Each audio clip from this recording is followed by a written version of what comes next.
Wildlife and nature has certainly been what I would consider a special interest for me for my entire life. And anyone that's ever met me will tell you that. At any point in my life, it's always been, this sort of anchoring point of interest. Like I mentioned earlier, I've been kind of a hobby skipper. Like I would pick up all these hobbies and get really, really into them.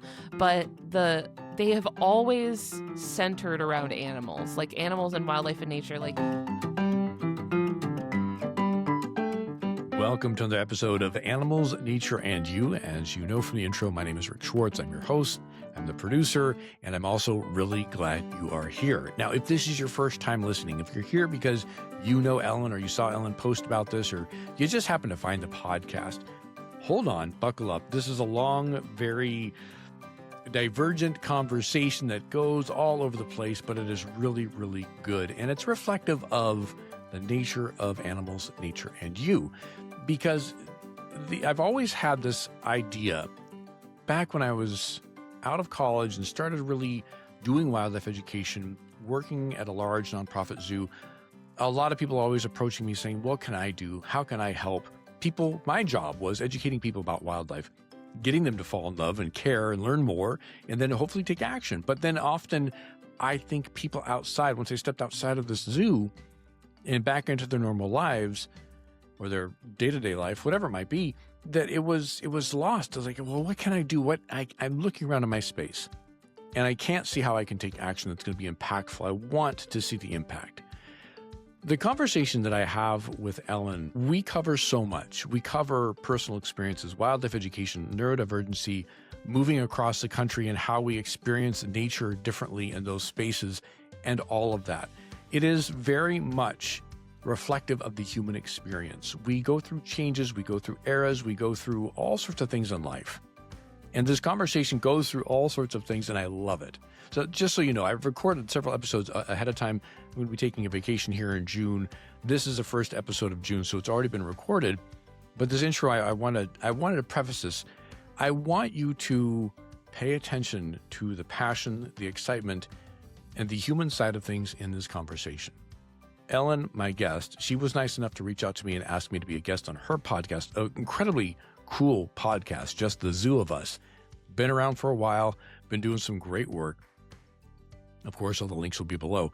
But this is going to be broken into two parts because it's such a robust conversation, and I do recognize that often you go over 50 minutes or so. It's a bit hard sometimes to have time to go through the entire episode. So we're breaking it into two parts. So I'll interrupt as we get to the end of part one here. And don't worry, if you're listening to this on Thursday when the episode comes out, part two will come out first thing Friday morning.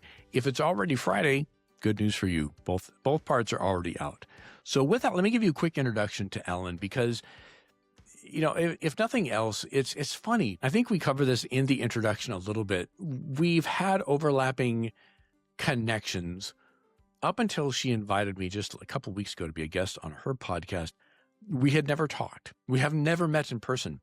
I've been to Seattle where she lives. She's been here to San Diego where I live. We've never actually connected in person.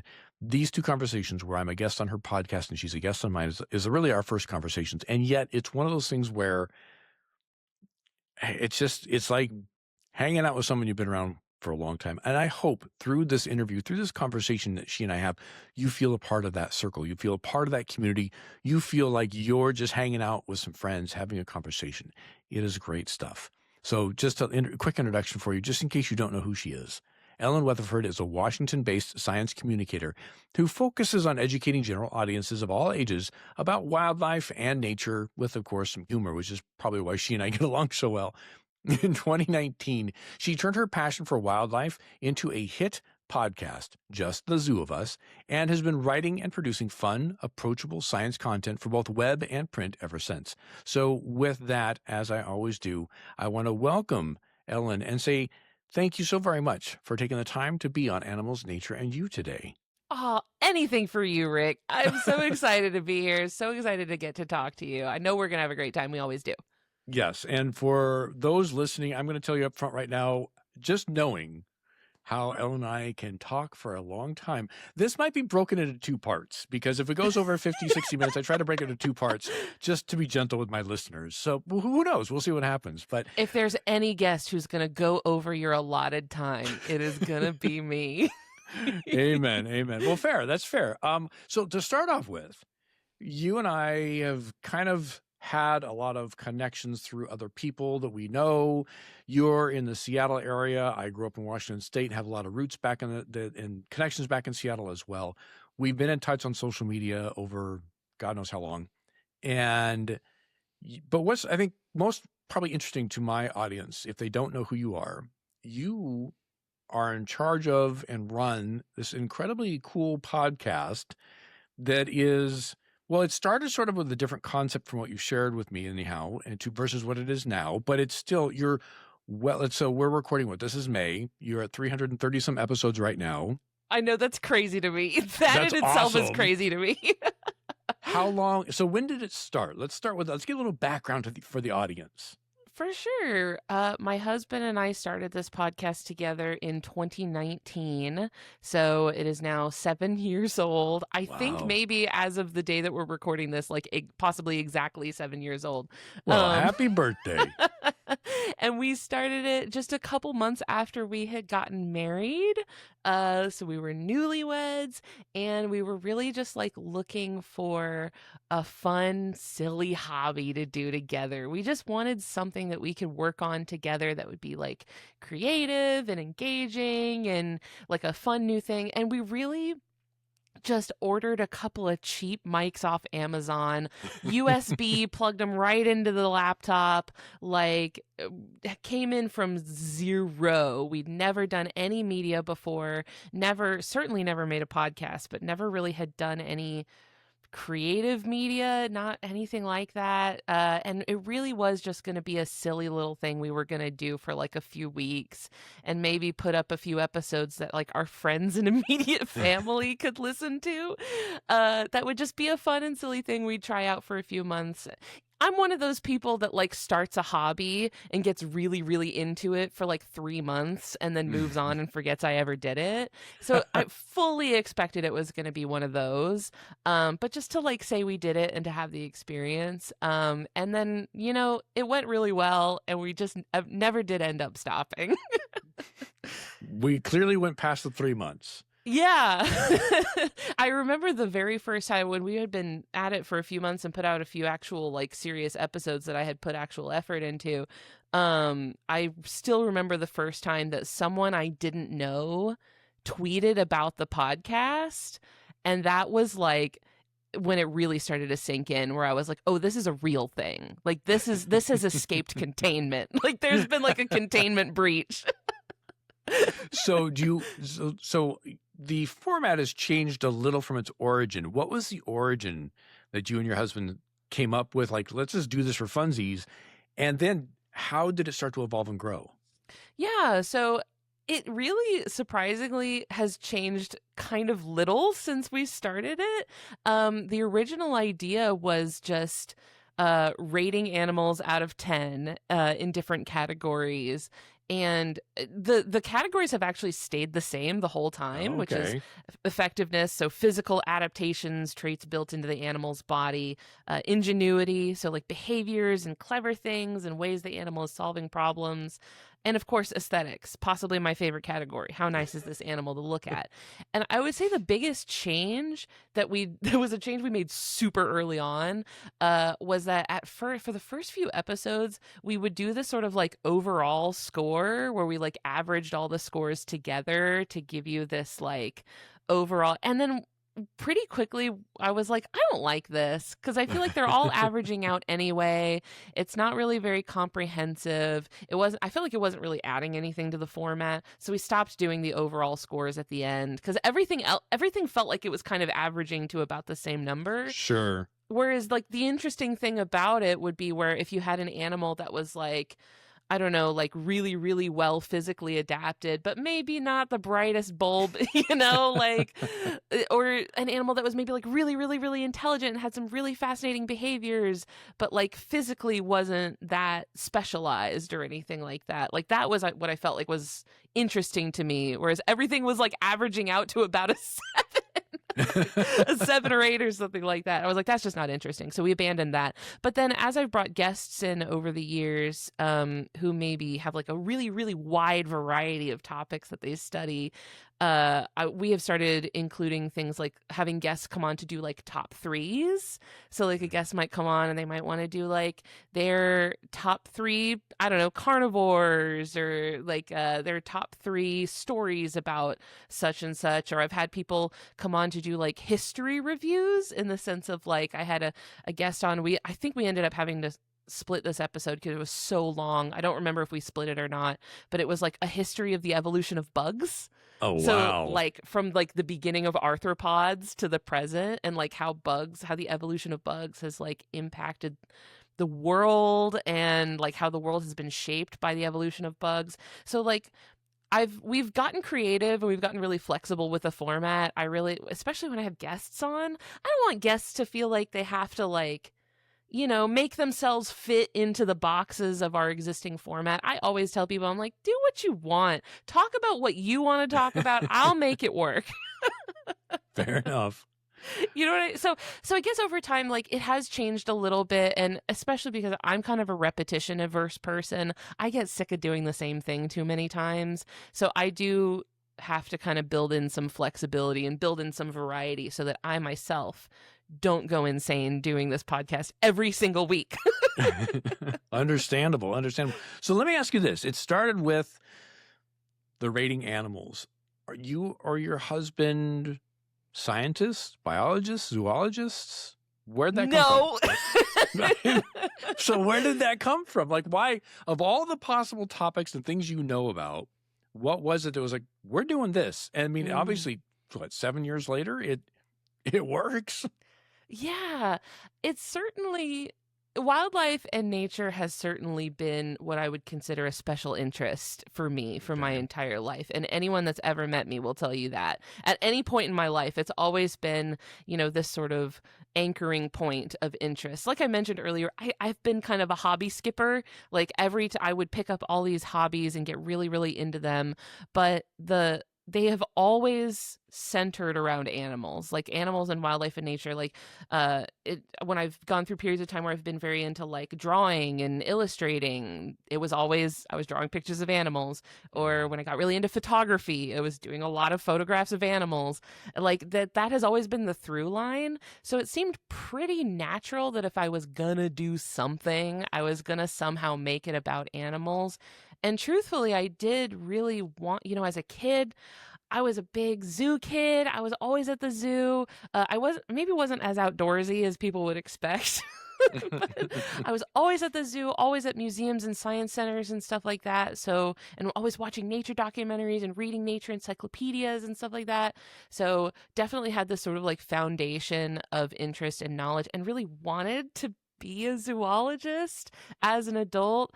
Life did not take me down that path. I had a baby. I was a teen single mom, had a kid when I was freshly 18, ended up dropping out of my biology degree program, did not finish my biology degree. And just the academic path did not work for me. I could not see that through to the end, which unfortunately locked me out of a lot of like biology and wildlife careers. But I was like, by God, I'm going to find a way. I'm going to weasel my way into this industry one way or another. So this was kind of my backdoor approach and now that I've done this for years and I've had these guests on, I've had a chance to like make these connections and get to know all these incredible people that do those jobs and have like brought me into the world. Like people, I've gotten to like go behind the scenes, like at zoos and museums and research labs and stuff like that. So I feel like I get little tastes of the life because of the connections that I've made through doing the show. And I'm going to just jump in because a lot of, and my audience is probably sick of hearing me say this, but it is a drum I will never stop beating. So much of my career as a spokesperson and being an outward-facing entity of a large organization doing zoo and conservation work, I would always hear, and that, whether from an adult or a kid, well, what can I do to help this? What can I do to save that? How can I'm not a scientist, or I thought about getting into wildlife biology when I was in college, but I took the surefire route of taking a business degree instead. So I have a job. So I can't do that. And so many stories of the people that I've talked to, and your story is right in line with that. You at 18 had to make the choice to step away from pursuing that level of education so you could be the mom role that you needed to be and what was going on in your life. And yet here you are now, 7 years into a solid podcast, putting out content that's educational, informative, entertaining, bringing in guests that are from all walks of life that are involved in this realm. And this is your contribution to what needs to be done for wildlife, for nature, for animals, for conservation. And it's impactful.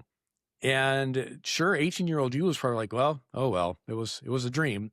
But here you are. And I'm reflecting that back to you and pointing it out because I want my audience, whoever might be listening, whether it's someone who feels that they can't pursue this kind of dream or passion, they can find a way, that everyone finds their own way in doing that. And it would have been very easy to just go, well, never mind then, and walk away from it.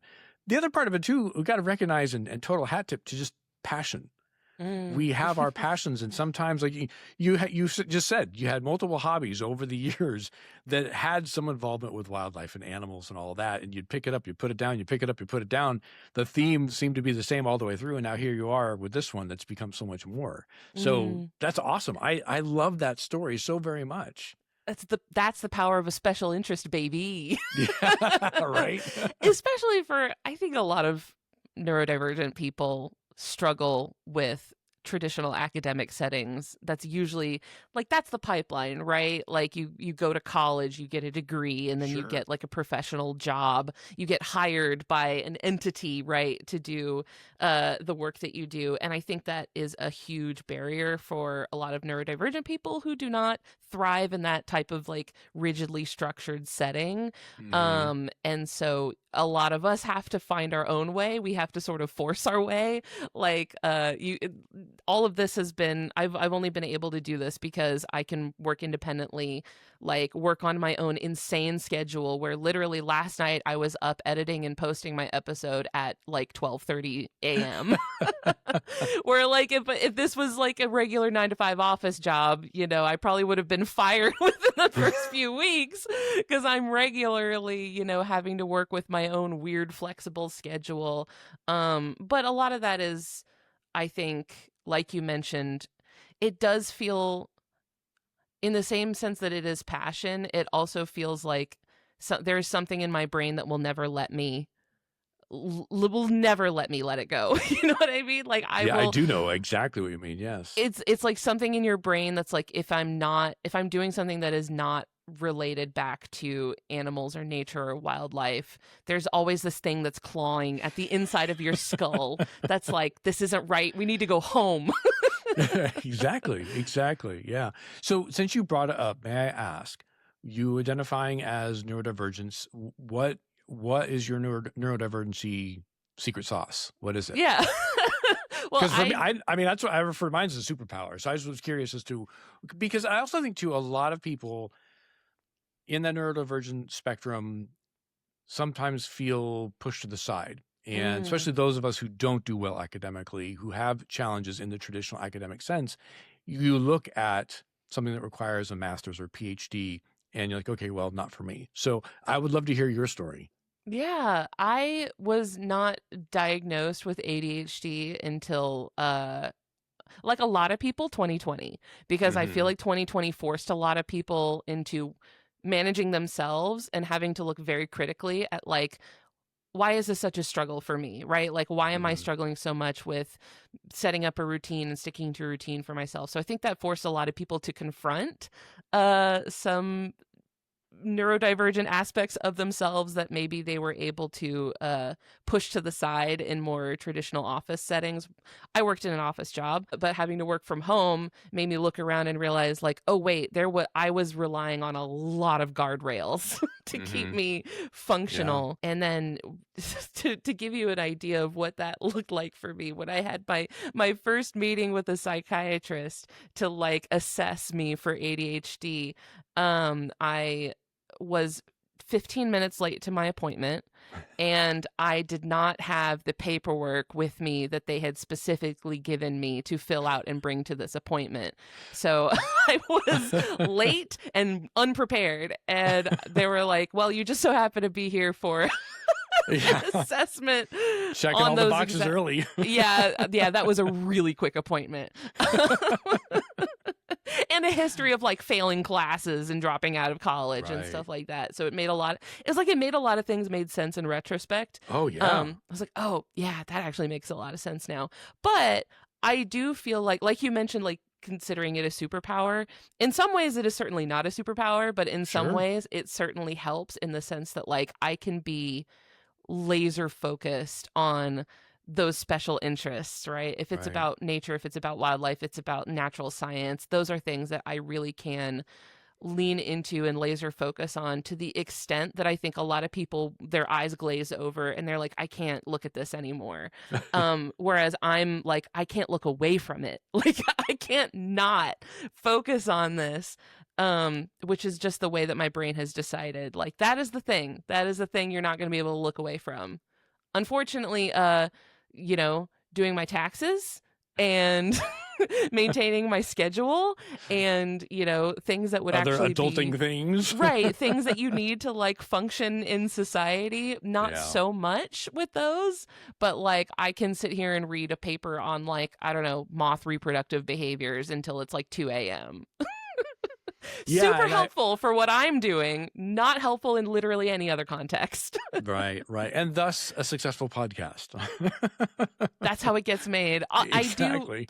I do have the benefit of like having a lot of my audience, a lot of my listeners share some of these traits with me and are luckily very understanding and very accepting when, for example, my episode's a day late or, I have to put up a replay because, I wasn't able to get a new episode out in a week or anything. So like it does require a little bit of flexibility and a little bit of like understanding from my audience, which luckily they're like the best people in the world and they're super sweet. Like I'll just drop a message in my Discord that says like, hey guys, episode's running late. I'm so sorry. Like it'll be up, and everyone's like, you're fine. It's great. We've all been there.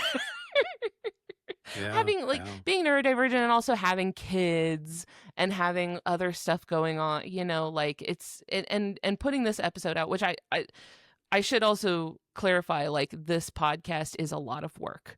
As you know, as someone who produces a podcast, it's a lot of work to do every single week. Yeah. And also when you care about it deeply and you want it to be good, it would be one thing to just, it would be one thing to just, record for an hour and then slap up whatever whatever comes out. But I go through everything very, very thoroughly. I edit. I'm fact checking as I'm editing. So I'm making sure that I can if we say something on mic that ends up not standing up to fact check, I can take it out or I can edit in, I can put in a little correction or something like that. So like, because it means so much to me that it is good and that it is correct and that it is helpful and educational. Yes, that is a lot more work, but I'm willing to take on more work so that what I'm putting out can be something that I'm really proud of and happy about. Right. And I think it also then is something the audience can appreciate more, something that I hope so. Well, I mean, but seriously, you and I both know the podcasting world can be, the audience will show up when it's good and they'll leave when it's not. I mean, so the fact that you are this far into it with the success level you have had, your obsession with putting out a good product is clearly important and working well. So I do want to jump back real quick to what you said about how, yes, I refer to it as a superpower, but that superpower can be a hindrance sometimes in things like taxes or adulting. I've come to the comparison, the analogy. So for me, it's dyslexia, apraxia, and other processing issues that just can throw me and causes a lot of mental energy to be spent to read a sentence sometimes, or write one. Yeah. But the point that it gives, what my superpower is, it gives me a perspective on things, a creativity, and the ability to find workarounds in everyday tasks that normally other people are like, whoa, what? And I started comparing it when I was discussing it with my daughter as she was growing up about what it's like to have these things. It's like being a cheetah. That, cheetahs are celebrated for being the fastest land animal and all these, but no one talks about the fact that they can't fight like a lion, or they can't deal with a challenge from a group of hyenas, or that it takes them an hour or more to recoup from their high-speed chase. They just celebrate the fact that they're the fastest land mammal.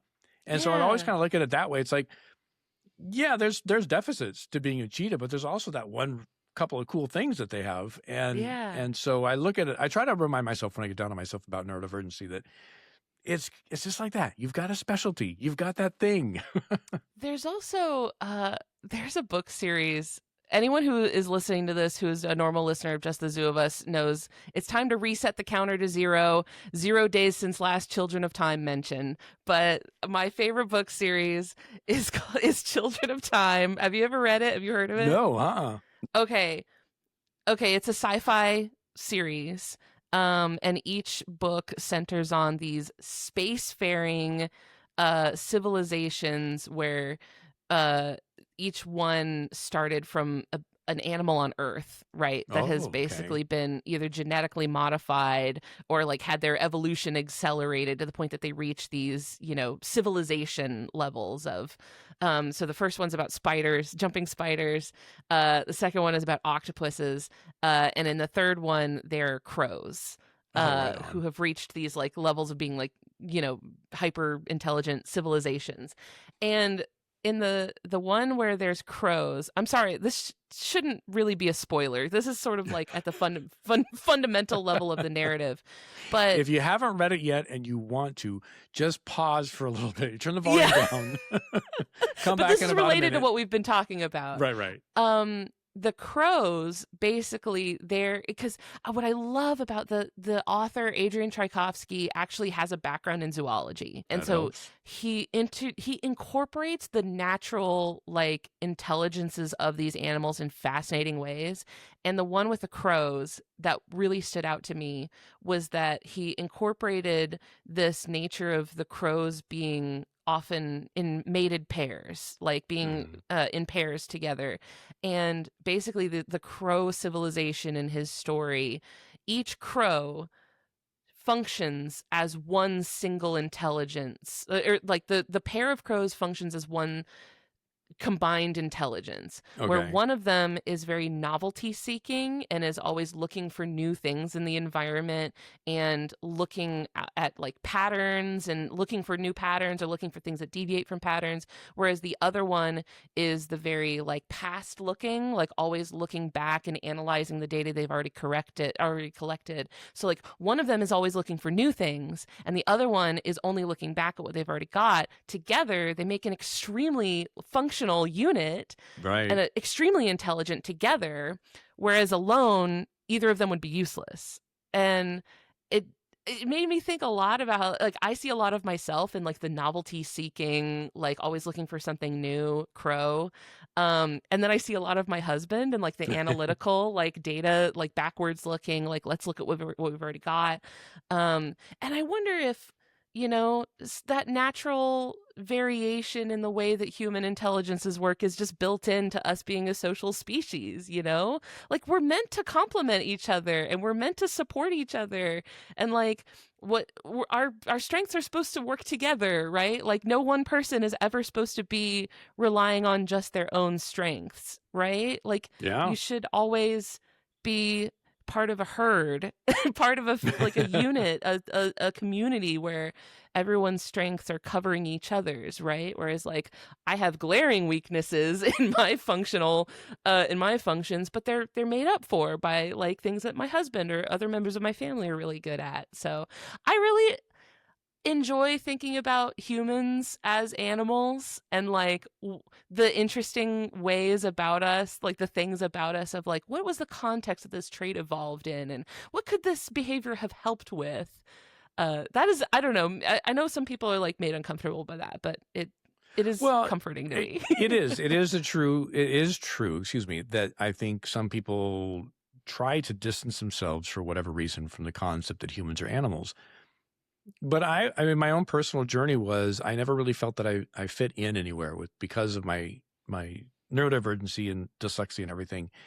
And I never was able to feel like I fit in, whether it was really true or not. That was a perception that I gave myself. So I always gravitated towards animals, loved being around them. That's when I decided I found out that I could have a career working with them. And through the process of working with so many different species, because I never specialized. I always worked with birds, mammals, and reptiles. Always loved learning more, super curious all the time. And as I realized that the best way to communicate with animals is to understand their body language, understand their nuances, and that's how you really get to know them. I realized that that's also what I did as a child growing up who couldn't read. That as I'm trying to learn these things, I was reading the body language of each teacher or adult who was trying to help me to understand what I was getting right and what I was getting wrong. I was picking up all those little nuances in body language. Started to realize that in college that whether you're talking about training a dog, working with an orca, or studying elephants or chimpanzees, humans fall into that category as well. And so I completely agree. And then we are a collective species. We're a species that does better in groups. You look at our history as a species, you look at modern times, it's that multi-generational collection of people making up a small group does best. Socially, emotionally, health, physically, everything. And then, of course, just being able to survive in the world in general. Yeah, it reminds me of the idea of menopause being exclusive, unique in the animal kingdom to humans specifically. Weird that it's no other primate, just humans, and like a few species of toothed whales. So like orcas, I want to say beluga whales. There's like a few like closely related toothed whale species. No other animal in the world has like a programmed like phase of life where despite being completely physically capable, you just reproductively stop. Like you are done reproducing and but your lifespan continues for decades after that point, but you are reproductively done. And for anybody listening, not sure, there are species where that happens, but it's usually very close to end of life. Right, you're done with life. Right. So anybody who's familiar with elephants might be like, well, wait a minute. I thought there's older elephant females that are still part of the herd before they pass away. It's like, yes, but that is usually it's a window of time for when reproductive ability stops and life stops is much closer. And what you're talking about is decades. I've also heard that elephants in captivity will have a longer period of menopause, but like in the wild. Sure. And I know from my own personal experience being around female elephants that reach their 50s, a lot of that, though, has to do with if they were not under human care, they would have passed away. But under human care, they have medical assistance available. They have, tooth wear is usually one of the big things we see in elephants. Once those last set of teeth wear down, they usually starve out because they can't grind up that food. In the zoo or animal, or human care type environment, we can create food sources for them that can extend beyond those teeth starting to wear out. So I think when we talk about looking at something like what you're talking about with the menopause, zoo animals bend the line a little bit because we can offer medical assistance on a variety of ways, or nutritional assistance as well, when they wouldn't have that naturally in the wild. Yeah, as I was reading this paper about how weird it is that it's just humans and toothed whales that will have menopause for decades at the end of their life. Like you have a lot of life left when you enter menopause, and the biggest like explanation for this that seems to be like the most accepted one is that it's because we live together and help take care of each other, so that like the idea is that there should be an extended period of time at the end of life where like a grandmother would be helping take care of her grandchildren, which Yeah. would be expected in both humans and in, you know, orcas, like a pod of orcas or something like that. Right. So that was really interesting to me, how like the social behavior of a species has like a physiological impact on like how the body is programmed to work, right? Yeah. That is fascinating to me. That is crazy. It really is. It really is. And it also then makes you start to look at the social side of things, as far as how we interact with those that are older in our life, and what is it that we maybe need to reconsider about that engagement and that time together. What can we learn? You know, all of that. It's just, it is so fascinating when you start to look at it. You step away from being human to look at the human. Yeah. You know, That's it's my favorite. I love right, that. because it's an opportunity to observe and go, oh, wow, wait a minute. Tell me if you felt this way, because you have a kid too. I felt both times after giving birth, because I've given birth twice now, and both times after giving birth, you know, I feel like there is an expectation, almost like a pop culture-y sort of idea, that like after giving birth, there's this sort of like ethereal, angelic, a very like spiritual, like connected, emotional, you know, like a very clouds parting, rays of sunlight kind of moment after giving birth, where you're just basking in this sort of magical afterglow. I did not experience that at all. What I did experience felt like reverting to a feral primal being. Like I felt like a boar in the woods. Like, I'd like this very sort of like it was interesting to me because I have never felt more like an animal like than after giving birth. Like it felt very grounded in like biology as like an animal on earth. You know what I mean? Like it felt very grounding to me, not in a romantic and sort like, so I did feel this sort of emotional surge, but it was a very primal protectiveness. It felt like a very much like I would defend this thing with my actual life right now. Right. Like I would like fight a bear.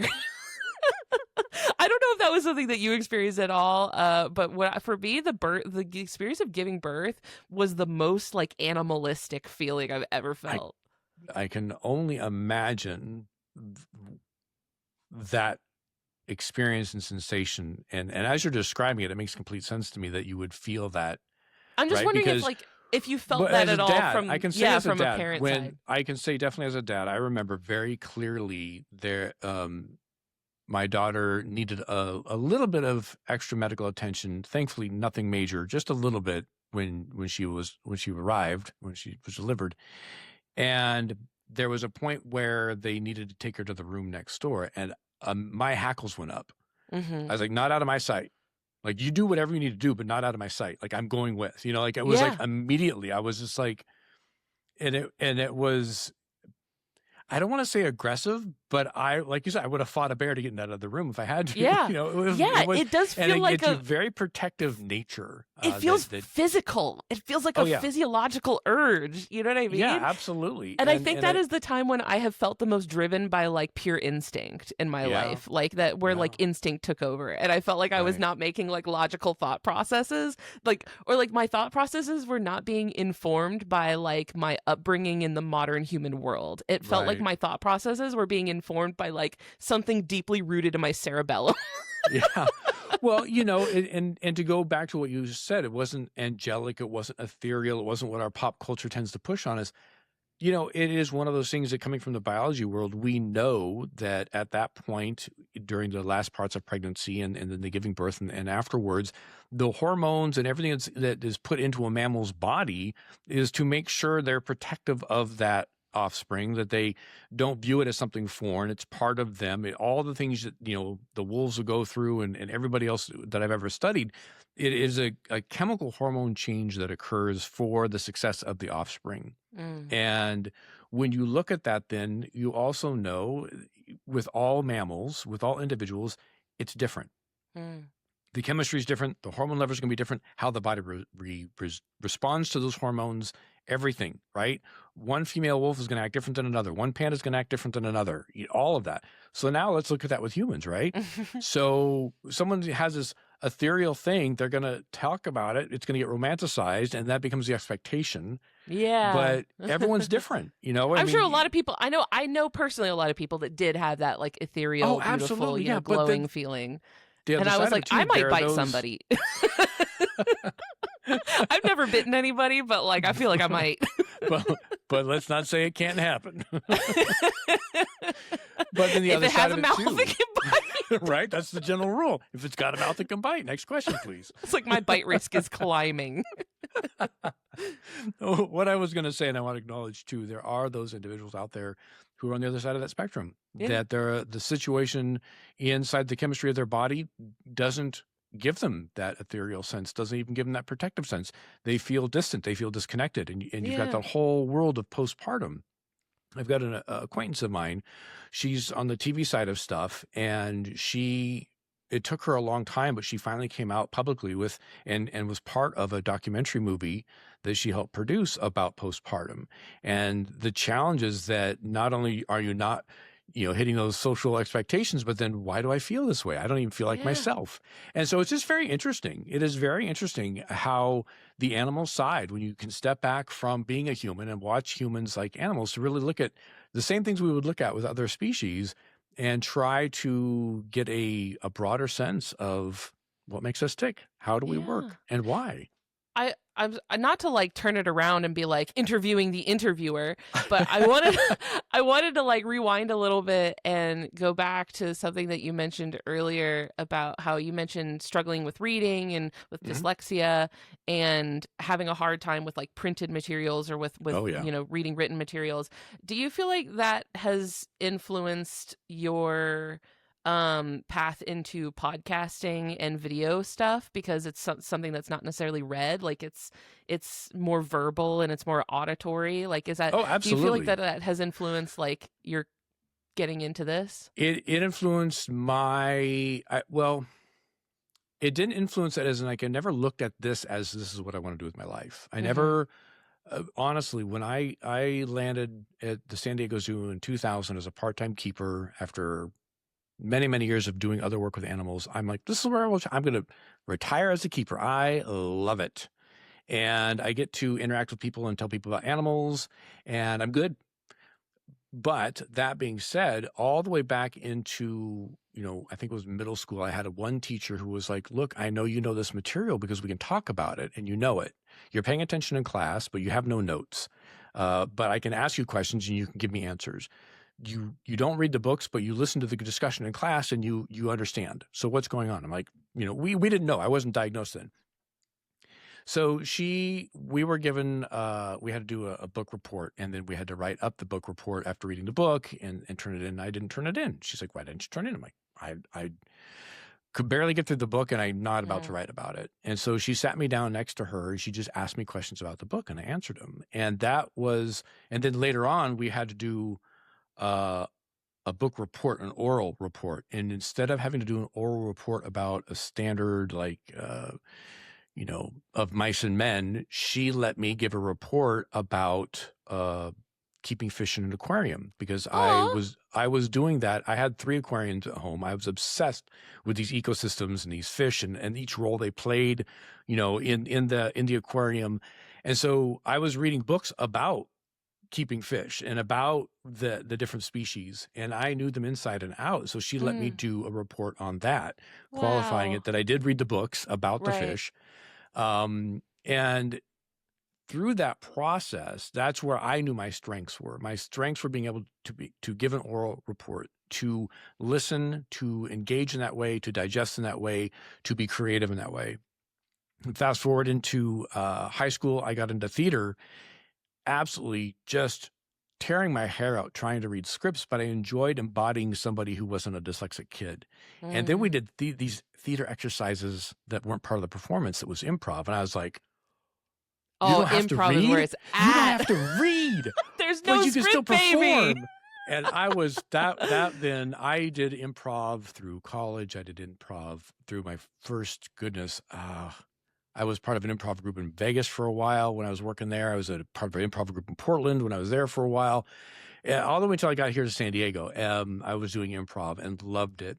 And again, when I was in college, I learned how to or use those talents to communicate to people about wildlife, and learned through the process of switching jobs in my career that I loved being a wildlife educator, that I loved communicating. So I don't doubt that dyslexia definitely played a part in channeling my passion and energy and finding workarounds to put me in a place now where I can launch an independent podcast and have a blast doing it. And yes, it's a lot of work, but I mean, you're my second interview of the day, and I'm loving it. This is it's great stuff. You're not totally over it yet, like. but I did 4 seasons with the San Diego Zoo too as a podcaster. So, launching if you were gonna own, be over it, I feel like you would have been over it. It would have been a while ago. I do feel like you do have to kind of build in little breaks, though. You know what I mean? Oh, just to like sure, recharge your like social absolutely. battery, and sure. you can't be on all the time. Like, no, but see, I learned that too. So as a spokesperson for the zoo, we would go on these media trips where you're doing 3 to 4 interviews a day for 4 days in a row. Whether it's radio, television, all the above, morning shows, evening shows, midday, whatever.